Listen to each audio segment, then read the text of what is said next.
Kryekomisioneri Ilirian Celibashi ka reaguar sot në lidhje me kontratën $6 milion të Partisë Demokratike me kompaninë e lobingut në Amerikë.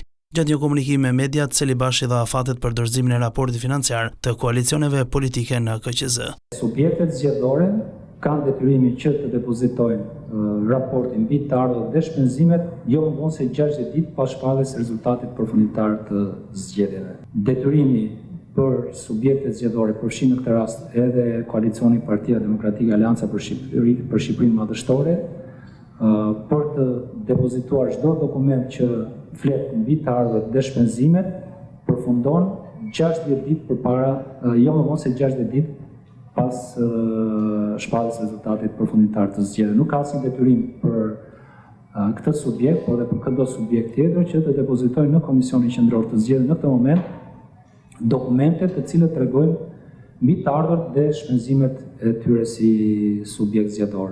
Celibashi u ndal edhe te shpërndarja e zarfeve me postë në diasporë pas problematikave të hasura nga operatori postar, kryesisht në shtetin grek. Jemi duke komunikuar dhe duke ndërtuar atë komunikim ligjor që duhet në këto raste.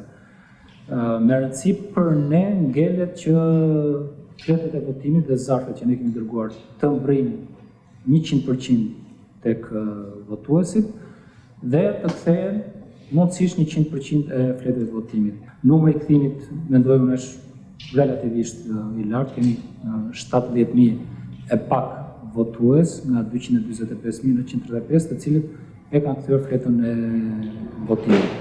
Sa i takon deklarimit të votës në rrjetet sociale nga disa emigrantë, Celibashi u shpreh se kjo i takon SPAK, prokurorisë dhe task forces për të gjitha hetimet që kryen, ndërsa njoftoi se në ditën e vijim mund të ketë raste konkrete për t'i bërë publike.